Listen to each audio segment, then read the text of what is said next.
Hi. Hello. Bob, I cannot hear you. Oh, Who did? there you go. I was just talking to you. How to get mute? God damn technology. Did you Technology's mute evil. yourself during the intro? Apparently. You must During the have. 25-second intro? You must have. You I was muted just me, saying, but you remembered to take me off the mute. yeah. Probably your first mistake of the day right now. Ooh, shit. You know, I could have just left you on mute and then just be talking and not getting anything out, and it'd be a great show. Yeah, I mean, I tried to do it on my end, and you just nope. You're gonna be like the person who controls the mute at a political debate, the most powerful person in the room. How are you doing, Bobby? I'm all right. How are you? I am good.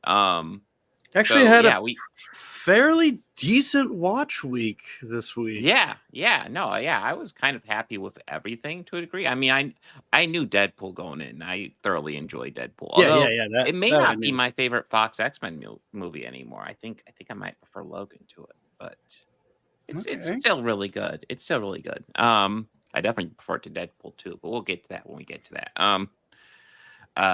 But yeah, we the other things I didn't know about House of the Dragon, although I was like, it's probably gonna be decent. And then Beverly Hills Cop 4. God, there's a huge question mark on that one after the last two, especially 3. Holy shit. Yeah. But yeah, it was an okay watch week. So first thing I have on the agenda is House of the Dragon. You want to just dive right in? Yeah, let's get into it.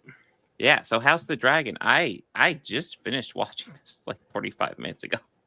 Everything's still fairly fresh. It's super fresh. Okay.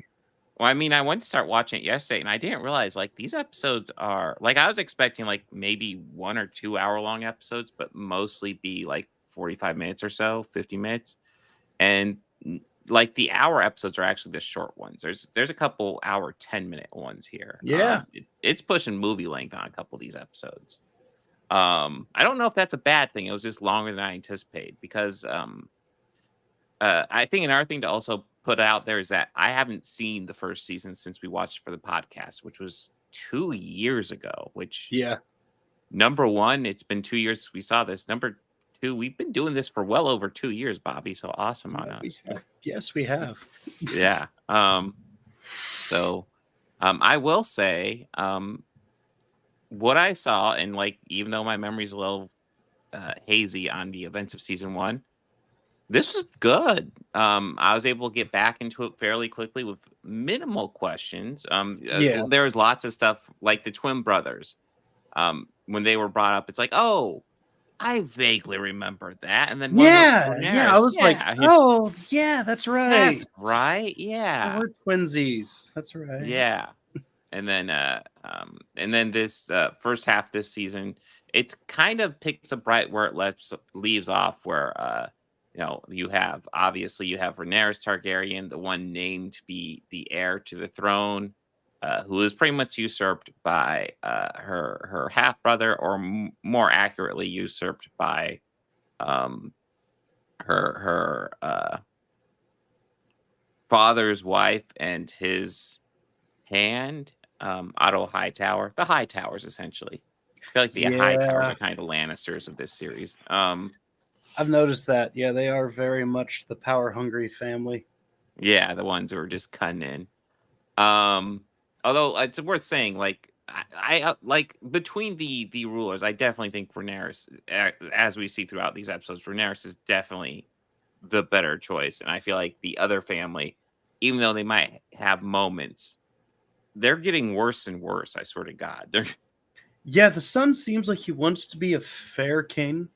Yeah, and for the most part, he's trying to be, but then there's still usurpers. Yeah, well, I mean, there was that great moment, and it was kind of disappointing that the son didn't hold to it. So essentially, there's a farmer that comes and he says, I'm having an issue. My livestock was wiped out by your dragons. And the son goes, oh shit, I am sorry. We'll go ahead and replenish that for you. We'll get that taken care of. Yeah. And Otto, of course, comes in and says, "You can't do that because if you do that for him, you'll have to do it for everybody." And then the son goes, "Oh, sorry, fuck you." It's like, well, wait a minute. um, yeah, I feel like he could have handled that better, or maybe just tell Otto to fuck off because Otto is kind of a dick. But then the son, like the episode later, like so this is getting bloody. So like I don't remember the Well, exact context, but I do some remember Daenerys' some son. preface So from like the last yeah, season. yeah, I know it ended with one of Rhaenyra's kids getting yeah, killed in battle on dragon. yeah, Not in battle. They just were riding. I think they were yeah. just riding their dragons. Yeah. I want to say if memory serves, Aemon killed him. If memory Yeah. serves, I think. Aemon came by and Yeah. just yeah. So Rhaenyra is still out for blood against them. Well, I don't know if I would say she's necessarily out for blood, but she's definitely grieving. Yeah. And she's pissed. Damon's out for blood Yeah. because yeah. Thank you, Chuckwood. Well, it's been actually longer than 2 years. I'm trying to remember. We started in 2021, so it's probably been about 3 years. I've been doing this for a while. God, I didn't even realize House of the Dragon was so early in our run too. Yeah. But anyways, yeah. Trying to remember things I just saw. But yeah, the where was I going with this? God damn it, Bobby. Oh yeah, so Damon orders assassins because it's like, oh well, our son, well, not his son, the queen's son died, therefore we need to kill their son. So he sends the assassins off to kill Aemond. And while like they don't know the full context, but Aemon does seem like kind of a fair target for sure. That being said, it's also one of those things where it's just going to be escalation at that point. Like someone has to draw a line and say, no, we can't keep this going. But of course, it's not going to be Daemon. So he sends a couple assassins in to kill Aemond. They can't find him, but they find the king's son, Aegon's son and daughter, and they identify which one's the son and kill him, decapitate him, a little baby essentially. Classy move. And they're trying to get away with the head, but they don't. They get captured. And the king just hears that rat catchers were involved with assassinating his son. So in a really idiotic move on his part, he decides to take all the rat catchers and publicly execute them. And yeah, so it's like, yeah, one of these guys is guilty. True. But then you just killed a whole bunch of innocent guys, and now you have families looking at these dead bodies getting pissed at you. It's like there's so much sympathy that they curried with the death of his son, and then it's like just flushed down the toilet instantly. And Otto, to his credit, it tells him that was fucking stupid. Don't do that, and he makes Otto resign. And it's like, God, I really thoroughly dislike Otto Hightower. Thoroughly dislike him. Yeah. But he was 100% right He's there. 100% right. Yeah, it's like, oh no. When I got to that moment, I was like, God damn it, am I having a Tywin Lannister moment? Yeah, Where, yeah. It's like I am on his side. Absolutely despise the character. Yeah, but he was right the whole time.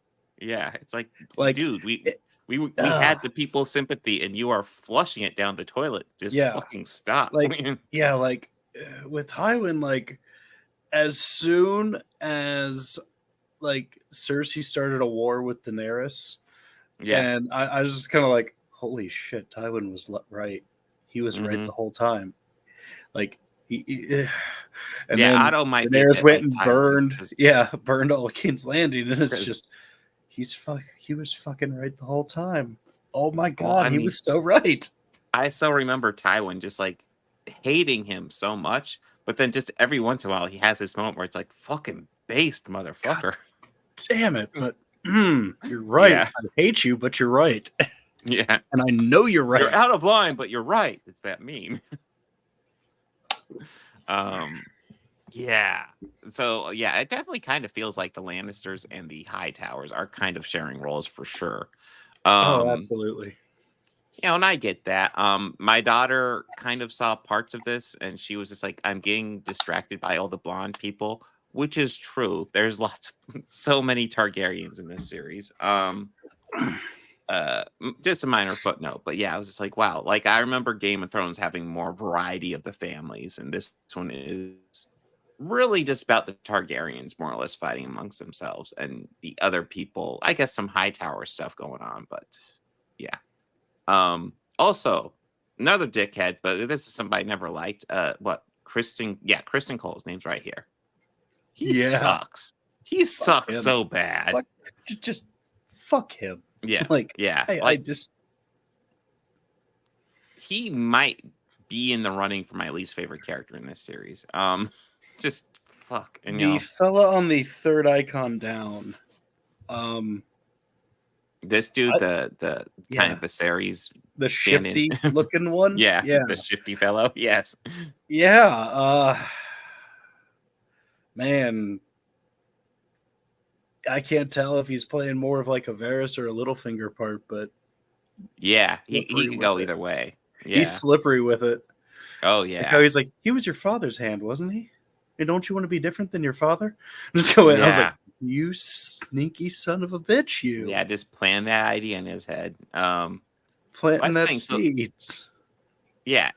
Aegon is not the best king at all. I mean, I think part of the I think it would have been a good lesson for him when Otto said, "Don't give the guy the sheep." To say, "No, we'll give him the sheep, and if other people come, we'll give them the sheep, and if we have trouble, we'll figure it out."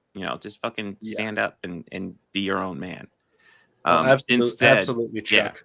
Yeah, absolutely. It is just nothing but a testament to Charles Dance as an actor. Dude, Charles Dance is fucking amazing. And with Otto Hightower, and hell, honestly, with this week, it's also reminding me of Golden Child. Maybe we'll throw that on the list sometime. God, I haven't seen that in so long. It's Eddie Murphy versus Charles Dance. I know. I haven't seen that in so long. I remember growing up and liking it and not even realizing people hate it until I was older. Yeah. But it's the same with Beverly Hills Cop 3. I always thought it was all right. Oh. I found out it never got into that so one. I was like, wow, really? Okay, whatever. But yeah, we'll get into that in a bit. But so overall, I am just really thoroughly enjoying this series. I kind of wish I'd rewatch season 1. I don't know when I'd have the time, but get rewatch season 1 to get fully freshed up. Yeah, I surprisingly powered through everything that I had time to actually watch something leisurely yesterday and today. Ooh, nice. Yeah, something unrelated to the show. What? Yeah, I have so little time for that, unless I'm on vacation or something. And the last episode was fucking wild. Do we want to talk about who's alive and dead now? Yeah, we can talk about who's dead. Yeah, I kind of don't know. So the Red Dragon and the Cold. Okay. Yeah, this episode is essentially throughout the season so far, there's been this conversation about should we use dragons? And Rhaenyra has constantly shot it down. No, we're not using dragons. Essentially, they're treating it like the nuclear option. We're not doing that because then they use dragons and it all goes to hell. But then Kristen Cole, being the piece of shit that he is, because fuck that guy. Oh my God, I hate him. He's out there going to people who are loyal to Rhaenyra and saying, hey, plead loyalty to me or else we'll fucking kill you. And it's like, God. So they decide, fuck it. They take a dragon and they start attacking his army that's attacking one of their allies, which honestly, reasonable. I think that's completely fucking reasonable. They're your allies. Yeah. They need your backup. But that dragon gets ambushed by the king and his dragon. Fortunately, the dragon, I don't remember the name. I think it's Rhaenyra's aunt, right? Is it supposed to be the character? I think so. Yeah. I think, that's it. But yeah, anyways, she is way more experienced on the dragon and is able to take down the king fairly easily, honestly. There's a little conflict, but it's not a big deal. Like, you can almost see how tactical she is with her dragon compared to the king just kind of bludgeoning at her with fire. Yeah, that whole scene, I was just kind of like, well, shit. Mm-hmm. Well, shit. Yeah. Well, I mean, she's able to take out the king, but then Aemon comes in. God damn, his dragon's a beast. And honestly, like, you can even see, like, it. I feel like even she's a better fighter with her dragon, but her dragon is just not up to the task to take on something that big. She's able to give him a run for his money. She gets him to the ground, but then he just picks himself back up, ambushes her. Essentially, it seems like she's probably dead, and the king seems pretty fucking dead at this point as well. Meaning Aemond, I imagine, is the king at this point then? I believe so. And Aemond's working through issues. So yeah. Like, who's in charge is really a mystery at this point in the series. We'll see how next week plays out, but it's overall very good. Oh yeah, we haven't even brought up Daemon shit. Daemon is a creepy, insane motherfucker, as he's always been. I know there's lots of people who really stand for Daemon. I am not a huge fan, although I want to stress I love Matt Smith. I just am not a fan of the character. And I want to also add, like, I'm not saying the character sucks. I actually think he's an interesting character. I just don't like the character. Yeah. But yeah, he's with the what is it? It's not the Tullys, the Tarleys? Yeah, the Tarleys. Something like that. I think it is the Tullys. Is it the Tullys? Yeah, they do say Tullys, yeah. Okay, is it the Tullys? Okay. But yeah, so yeah, he's with them, but he's like having lots of hallucinations and he's not mentally there. And I will say, while I overall like Rhaenyra as the queen, I think her call to hook up with him has always been fucking weird and very gross. So not a huge fan of that one. But yeah, overall, I enjoyed this, kind of just diving into season 2 with 2 years since seeing season 1. I was able to follow it pretty cohesively. They give you the not behind the scenes, but the previously on, and it's enough to get you caught up for the most part. I will say there's definitely details I don't remember for season 1. Lots of details. Oh, and do we want to talk about the twins? Yeah, let's do that. Oh my god. What? So Kristen Cole, fucking hate that guy. So, like, there's the twins and they always work together, but when there's this split between Rhaenyra and Aegon, and he essentially usurps her. One says I'm going to be loyal to the crown, and the other one says I'm going to be loyal to the queen. So the identical twins, end up splitting up, and one stays with the queen, the other one stays with the crown. Now, the one that stays with the crown is ordered by Kristen Cole to pretend to be his twin brother and go in and kill the queen. And he objects, but he does it because he's ordered to. And it results in this fight between the two twin brothers. Yeah. A pretty intense fight, too. Yeah, it's like, holy shit, this is so fucked up. And lots of people are like wanting to help, but it's like it's tough to tell in the battle exactly who it is. Like, I felt like I could kind of tell, like, if I could look at him closely, because I noticed one kept better care of his beard than the other. But it's like I have to look at him for a few seconds to identify which one's which, though. But yeah, they're in a fight.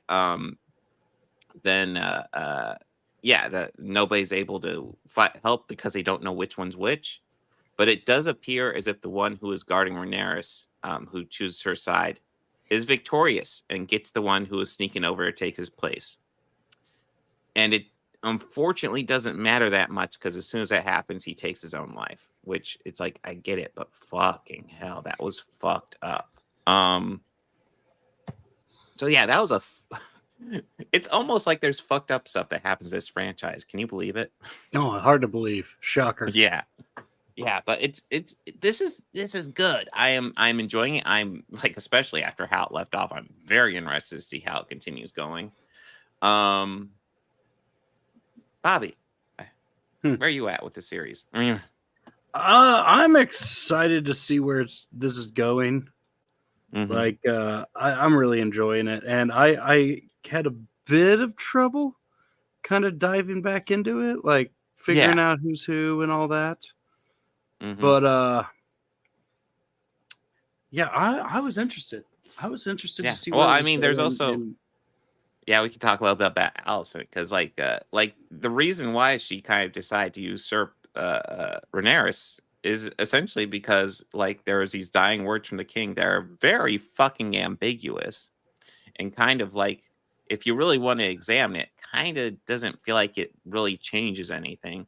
But she chose to interpret him as he chooses his son to take over and not Rhaenyra, and so that's what kind of what started this thing. And so far, her story in these first 4 episodes is her essentially saying, "Hey, you know what? I actually don't give a shit what the king said. We're just doing this." yeah, um, I mean, Rhaenyra actually sneaks over there to have a conversation with her and try to make peace, and it effectively goes nowhere. Nobody dies. That's good, but like, yeah, it's again showing how I think Rhaenyra is probably my favorite character, and definitely the one most worthy of the crown. But you have to see how it goes. But yeah, are we ready to? I guess Deadpool would be the next one, right? Talk about Deadpool. yeah. All right. Deadpool 2016. This is a very dark and gritty, thoughtful, really intellectual. Like this is a deep drama, man. This is like what A24 films wishes they could be. Yeah, yeah. This is a very thoughtful movie. Like no, this is No, very not at all. goofy. Yeah, yeah. This is goofy. This is Ryan Reynolds finally finding a role that's like perfect for him. Although I guess he found it quite a few years before this, but that movie was awful. Um, TJ Miller before he was cast out, which honestly it sounds like he should be because he sounds like a piece of shit. Yeah, he does kind of sound like just a turd. Yeah. Yeah, I kind of forgot he was in this, and he popped. It's like, oh yeah, that guy. I bet you they will go ahead. It wouldn't surprise me at all if the next movie go ahead, literally just mentions that and just literally mentions what happened. It's like, oh yeah, he was a piece of shit. Oh okay. Knowing Deadpool franchise, it would definitely do that. Yeah, no, this is just a really fun R-rated superhero comedy. As Deadpool himself would say, it's a love story about him and the girl of his dreams and him getting super ugly and not being able to confront her anymore. Kind of shallow, but I'm kind of okay with it because It it's kind of just so makes sense goofy and with weird. the Yeah. character. hmm But yeah, it's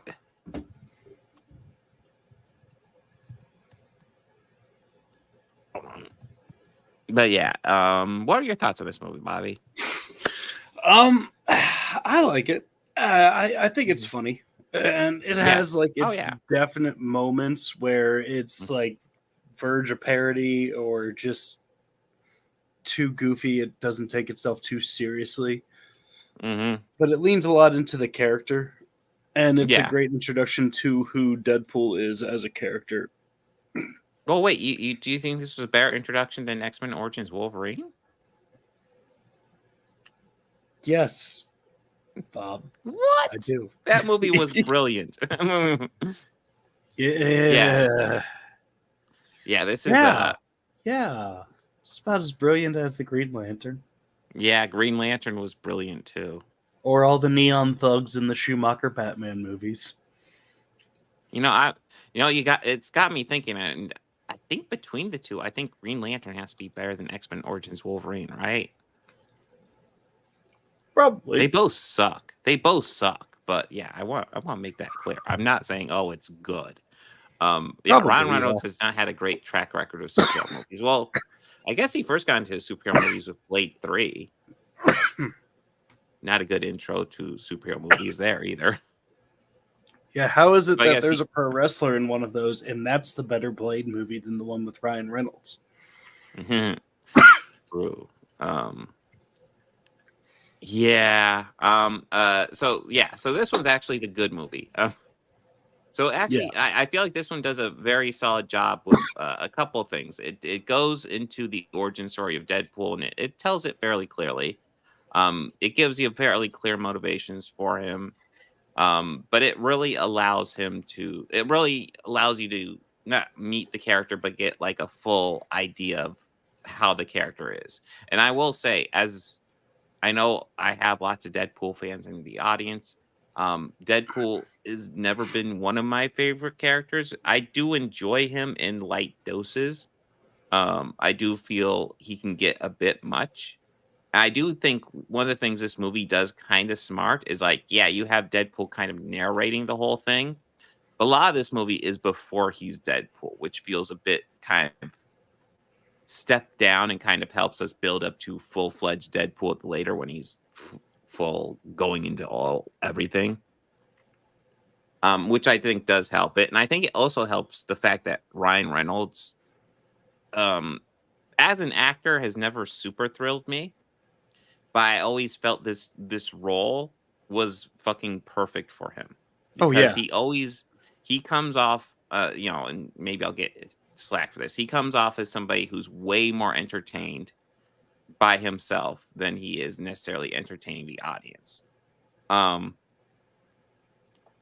It's almost kind of I want to say almost like a Chevy Chase attitude towards it sometimes. Yeah, I agree. I can agree with that.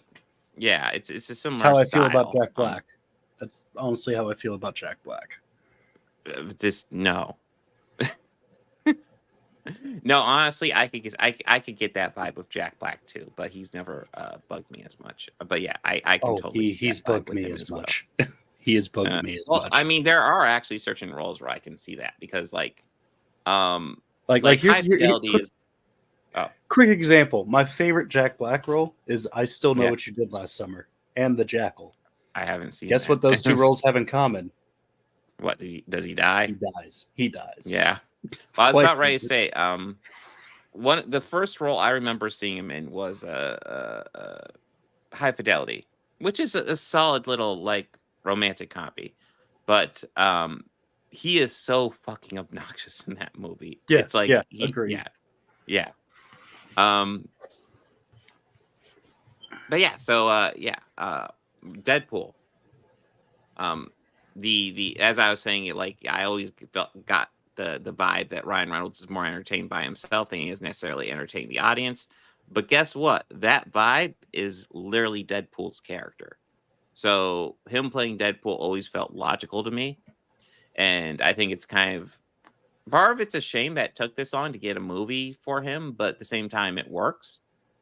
I do feel like when we'll get to it, I think next week is Deadpool 2.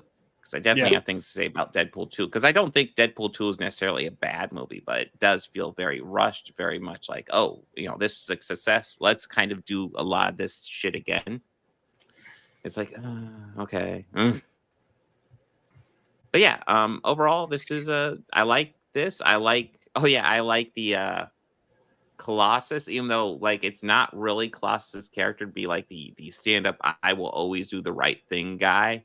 But it is kind of funny that they put him in that role as that. Yeah, it's not like Colossus at all, but it's very funny. I mean, the Colossus isn't like a seedy guy or anything, but like he's not always stand up and do the right thing. He's not necessarily say your prayers and take your vitamins sort of guy. Yeah. He's not quite that. I mean, he's not Wolverine by any means, but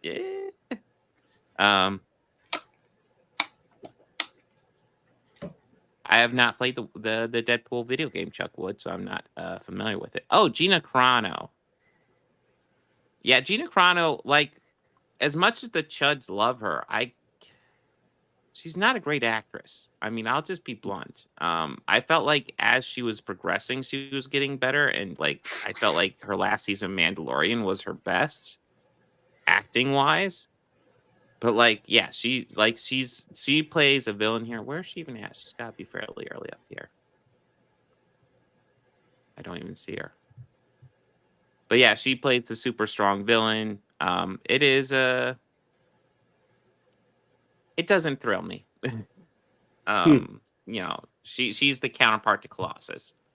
And remember, you need to find your 4 or 5 hero moments that define you as a hero. And then Deadpool's like, okay, I'm gonna kill this guy. And I'll look for the other ones later. Yeah. Which is perfect for his character. This is just a good movie. It's entertaining. It's a good family movie. What you do is you get the kids, you gather them around, and you watch Deadpool because it's family fun, right?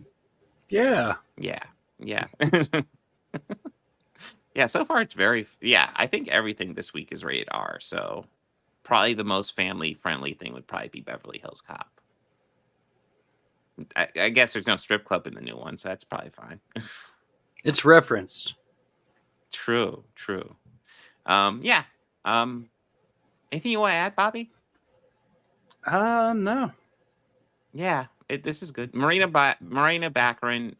I'm always happy to see her because I was a fan of Firefly, and she is always gorgeous, and she's really good at playing like the kind of the romantic counterpart. I guess she's kind of that in Firefly as well. Yeah, she was also very good on the Gotham series. Yes, so I haven't seen that much of Gotham, but yeah, Oh, she did. really? She was Leslie Tompkins. Yeah, she popped up. I Really? think I saw season 1, but I'm pretty sure she's in season 1, like the tail end, because I remember seeing her pop up. Yeah, she's in it and mostly throughout. Yeah.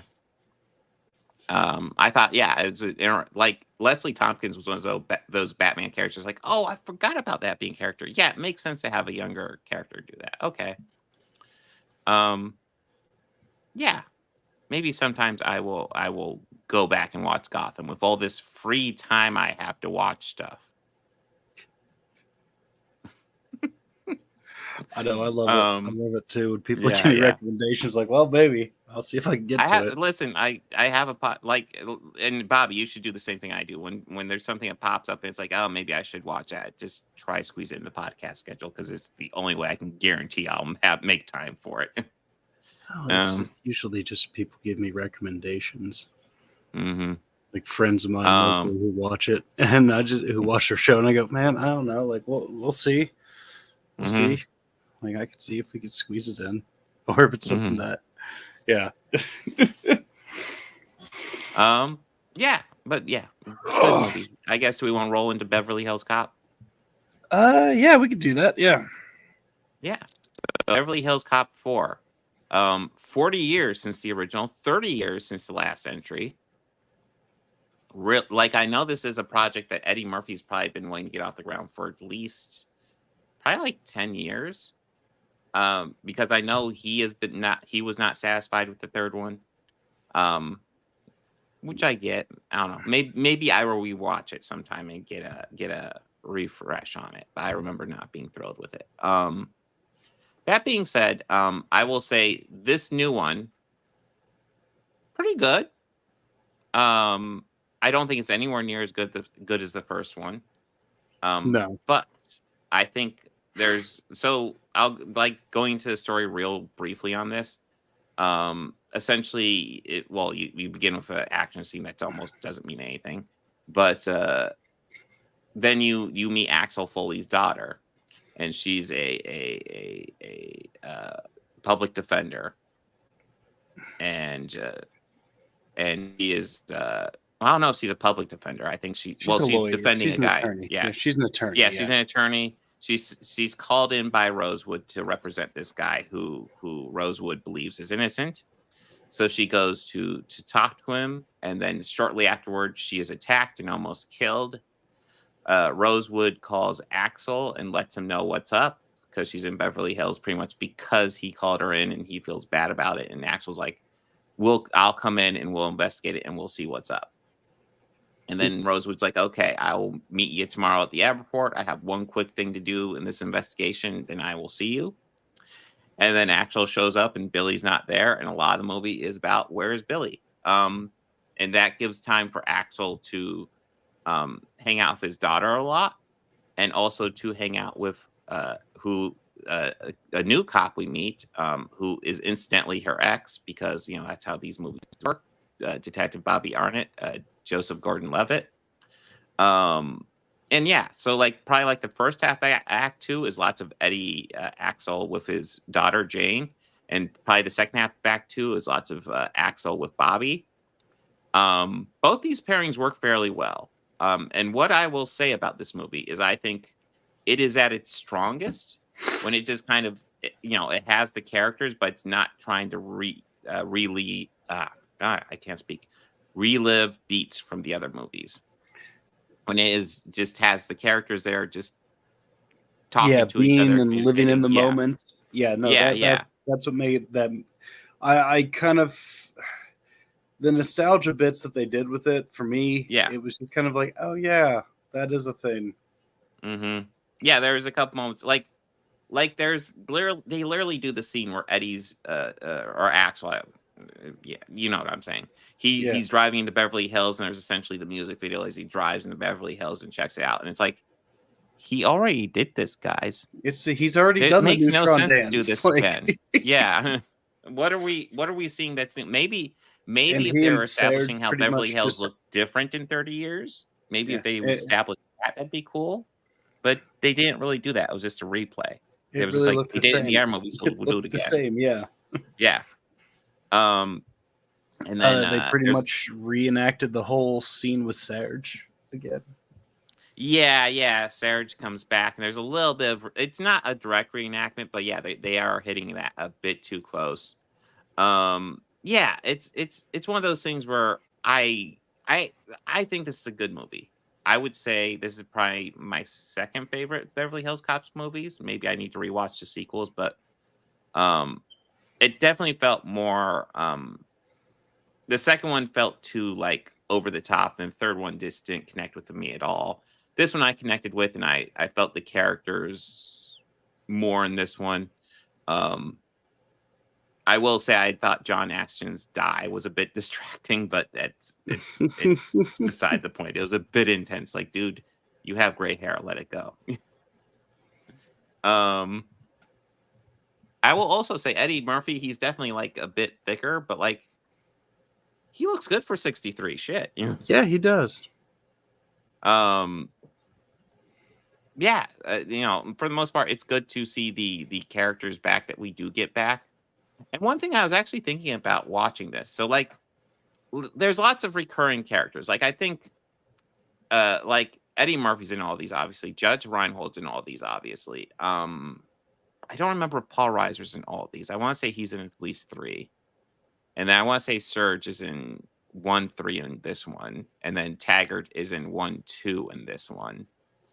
I think it's interesting how those were the main characters of the series, but we didn't bring back Jenny Summers and I just think it's interesting how it's the white guys who get to come back and be recurring characters, but not anyone else. I just thought that was an interesting thing to think about. It's why doesn't Jenny's supposed to be one of his best friends? Why doesn't she come back after the first one? Seriously, yeah. Yeah. That was just something that popped in my head. The new guys he meets are more important.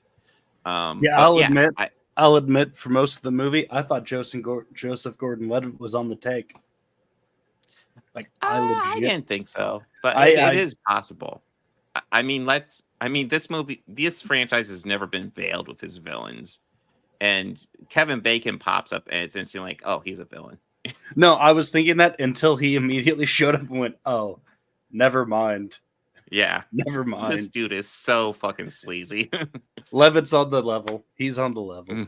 Bacon's here? Yeah, no. He's the bad guy. Yeah. Awesome. Of course, Kevin Bacon's the bad guy. Fuck yes. Kevin Bacon's kind of got a career doing bad guys occasionally, and he does a good job. He definitely plays a character you like to hate. Yeah. Actually, there was a little bit where I was a little bit concerned about Taggart, but I was they're not going to make him corrupt, are they? And yeah, they don't, of course. But yeah, there's a few moments where it's no. Yeah. No, no, I Yeah. don't believe that. Mm-hmm. And then they did think of a little bit more for Paul Reiser to do, because honestly, he just had a cameo in the first one, and I think it's kind of cameos in any other one he's in as well. So I it's think he's done a little 1 bit and more here. 2, 1 and maybe 2, even 2, yeah, and maybe like a brief scene in 3, but like nothing heavy. yeah. Well, I'm pretty sure Judge Reinhold's the only other one that's done all the other ones. Yeah, because Taggart didn't come back to do 3. Yeah, Taggart. Well, yeah, they had goddamn, what was it Hector Alonso? Is that it? Essentially played the Taggart role, and it really felt weird because it clearly felt like the character was written for Taggart, but wasn't, because like But it's he okay because it's just Hector Elizondo. yeah, like there's this moment where you hear this police report, and he just goes Foley, and it's like, you met Foley 5 minutes ago. Why are you getting that like personal connection to him? What the hell? Well, maybe he's heard a lot of stories, That's the excuse they went with. Yeah, they did that And in it's this like, one too, which I think is like well, it's a it's cop true, out. but It's a yeah. cop out. Hmm. Yeah, that is the interesting thing. So I wasn't clear. Like, they talk about Axel Foley like he's some sort of legendary cop, and it's like, okay, like apparently he's a famous cop. I mean, maybe those things that happened, in that Hmm. story are like huge, Yeah. I mean, killing Victor Maitland. Hmm. Yeah. Yeah. Well, that's the thing. Like, it's definitely a product of the '80s and a product of what this franchise is. But man, it really does the overblown action scenes. And it like this movie doesn't really shy away from that at all. It's like just insane action scenes. And I do one thing I actually appreciate about this movie is there's numerous things that would probably be foot chases if Eddie Murphy was younger, but instead he's literally stealing meter maid carts and golf carts to run away from people because he's not young. He's not going to run away from them on foot. And I kind of like that. I kind of appreciate the fact that yeah, that they're accepting the fact that Axel Foley, not a young man. No, they're not shying away from that either. Yeah. So yeah, like, I would probably say this is my second favorite Beverly Hills Cop movie. Obviously, the first one's the best one, and it's not particularly close. I do wish this one had like more just focused on telling an original story. Because I will say, like, the one callback I thought kind of worked was just a little bit at the end where he hops in the car behind them and they just kind of have a little chat, kind of reenacting some of the scenes from the first one. It's totally tacked on and unnecessary, but like, it's just a little bit at the end, and that kind of worked for me. But the ones in the middle of the movie that they kind of forced in were really the distracting parts. And I will say, most of that is during Act 1 and Act 3. Act 2 is mostly kind of its own story between, Axel and his daughter and Axel and Bobby. And that is the strongest stuff. Oh, and you get some Serge stuff, and that's a little bit of that again. But yeah, I think they make good use of the returning characters, the ones they have, which, I mean, it's a decent amount. I'm pretty sure Ronnie Cox is still alive. He's just very, very old. Trying to think, who else would they even bring back? I think that'd probably be about it. Jenny Summers, but of course not. Yeah, this is good. Bobby, additional thoughts? This was like an okay addition Yeah. to the series. Like Yeah. it's better than 3. Like I enjoyed it for exactly what it was. Yeah. It's kind of probably how I'd feel if they did a new Lethal Weapon. Yeah. Although I'm less interested in that since Richard Donner died. Yeah, I'm not too interested in it since Donner's gone. I mean, I was barely interested when Donner was alive, but Donner's like in his 90s and he's like, I'm still down direct. I'm like, oh, I'll give it a shot. And I mean, you don't have to, sir, but okay. Yeah. But yeah, with him, I think Mel Gibson said he wants to direct it. I'm like, But Mel Gibson, listen, I want to stress, Mel Gibson is a very talented guy. He's also an anti-Semitic piece of shit. And, Danny's definitely too old for this shit. Mm-hmm. I also kind of wonder how well they'd get along, especially as more of their politics have gotten out there. Because Danny's a Bernie supporter. Yeah. Yeah, he so is. They don't vocal align one, at too. all. Yeah. Yeah, a very vocal one, too. Yeah. So they're not on the same side of that at all. But, yeah. Oh, yeah, Kevin Bacon was in the Guardians of the Galaxy Christmas special. He was awesome in that as well. But yeah, this is a solid entry in the Beverly Hills Cop franchise, which there's not that many entries in that franchise, so hey. Let me go ahead and pull up the agenda for next week here. I got it up already. You show off. Yes, I do. We will be covering Deadpool 2, Twister, Aliens. Ooh, Twister. I do think it's interesting they're bringing back Twister. Like they've always talked about, but I'll be blunt, I've never been super interested, but I guess we'll see. It's been one of those long delayed projects. See, I always kind of felt like they definitely tried to do some like world building with that movie. In a sense of just like introducing the competitors. Mm-hmm. But I'm interested to see if it's just going to be a soft reboot or a sequel. Yeah, I'm not sure. There's no Bill Paxton, so I'm trying to think what returning characters would be. Helen Hunt, right? There's also no Philip Seymour Hoffman. That's right. I forgot he was in that. God damn it. We can think of an excuse for Corey Ells to survive. I know at least there's a few members of their team that are still around. Mm-hmm. Yeah, Sean Weldon, I've seen that. He was one. I can't think of the actor's name, but he played Upham in Saving Private Ryan. Everyone's probably most hated character from that movie. Yeah.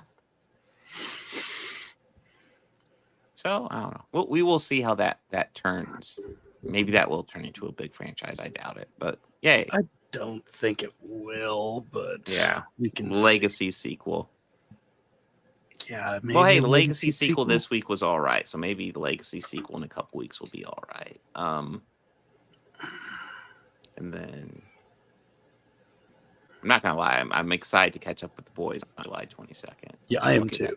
I am too. Yeah, I am too. That looks very nice. Mm-hmm. And the Acolyte is this one surprised me though. I see like in a couple of weeks you're gonna be jumping back to Cobra Kai. Yeah, I'm gonna try to get us caught up before the season ends. They're releasing the last season in 3 parts, and that's gonna be about aligned when the first part comes out. Okay. Because I definitely have things to talk about with Cobra Kai as we work through it. Because I love season 1 of Cobra Kai. I think an argument can be made. Season 1 of Cobra Kai is the best thing in the Karate Kid franchise. Oh, I see. We're getting back to Superman and Lois too. Yeah, I've been meaning to get back to that, and the final season's coming out at the end of this year. So I didn't see this. I did not see this. Oh yeah. Yeah, no, that's something I added more recently because I didn't even know it was a thing. Then I saw that one. It's essentially it's the Bruce Timm return. Well, Batman, August 5th, we're going to be.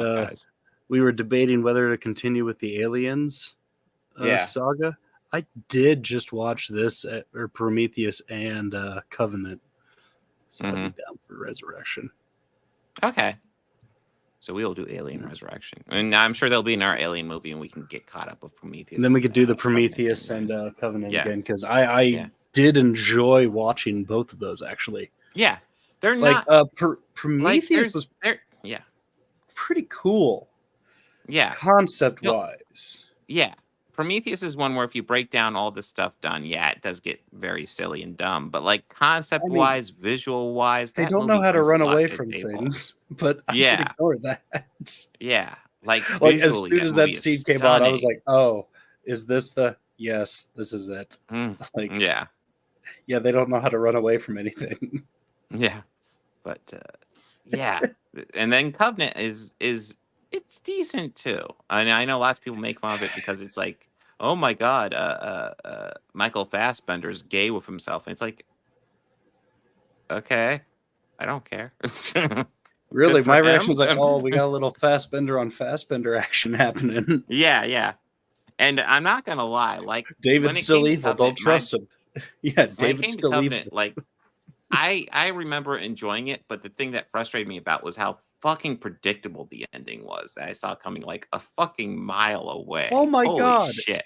Yeah. Yeah, and like watching it, and they did that close up on him. What was the other android's name?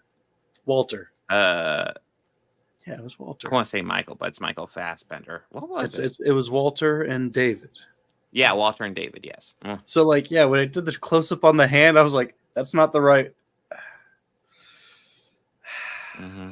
And then just I Yeah. knew right then. Yep, that's David. That's not even the right hand. Mm-hmm. But So yeah. hey, if this is a series that's not afraid to kill a child, Mm-hmm. I'm pretty sure that there's hardly a happy ending in this series. Yeah. There's So hardly yeah, a so happy ending. Star Trek Prodigy, you brought this up, Geek Prime. I did add it to the agenda. I don't know when they're going to do Lower Decks, but I'm adding lots of the Star Trek stuff for us to get caught up on. About the time Lower Decks should come out. So I add Prodigy to that because Prodigy is definitely a series I wanted to dive into, and I was waiting for the announcement for season 2 so we could get geared up for season 1, and then they just drop it, and it's like, oh, well, I guess we won't be able to plan ahead. But yeah, I have it lined up. It looks like was it September? Yeah, September we'll start covering Prodigy. Should be good. I'm looking forward to it because Prodigy is the one that really didn't look great to me, but everything I've heard about it pretty much says it's really fucking good. So hey. And then we also gotta figure out Discovery somewhere. But yeah, we will. And then Lower Decks, which I'm disappointed it's the last season, but I will still be excited to get more Lower Decks at the end of the season of the year.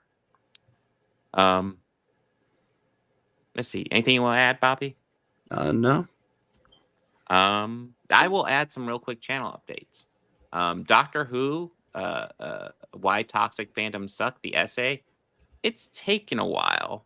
I almost have a rough edit done. I will say that, but I'm gonna go ahead and release a stream segment video either tomorrow or Wednesday, because that just to give myself more time to get that in there. And then yeah, and then hopefully we'll get the Why Toxic Fandom Suck Doctor Who will be out shortly after that. And that is the plan. As far as streams, my next stream will probably be next Saturday and Sunday, and I'm doing the comic book polls. I plan to either Wednesday or Thursday do final polls where you guys can go through the winners of the previous polls and pick the ones you definitely want me to cover. And that will be that's the plan. And then sometime in October we'll be covering something Frankenstein related. Yes. I don't know why in October. I was thinking maybe maybe around like Christmas we could cover Frankenstein. Oh Jesus.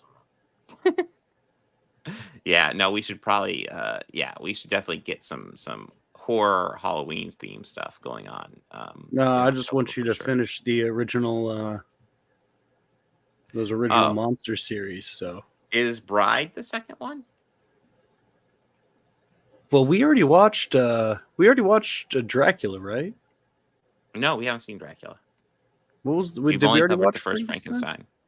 We only covered the first Frankenstein. Okay. Yes. I don't know why it's just like that. Mm-hmm. Then how about Dracula? Sounds good to me. We can get a couple in there. Because like Oh, out yeah. of the originals, there's Dracula, Wolf or Frankenstein, Dracula, Wolfman, Mummy, and Creature. Nice. All right. Yeah, so we got plenty of stuff coming up, guys. I don't know if you heard, we got Cobra Kai, we got Superman Lost, we got Batman Cape Crusader, we got more Boys, we got more House of the Dragon, we got more Acolyte, we got Twister and Twisters, we got Alien content, we got Borderlands, which none of us brought up, but I don't think either of us are particularly excited for because god damn it, those trailers look bad. But maybe it'll be fun to make fun of. Yeah, those trailers make it look so bad. Yeah, it's like I don't know about the video game at all, but god damn, like I remember like not being sure about Fallout and watching it and going, "Oh, this is really good." And I'm hoping for the same thing with Borderlands, but god damn, those trailers do it no fucking favors. I swear to God. But yeah, that will be it for the day. Party on and be excellent to each other. Take care.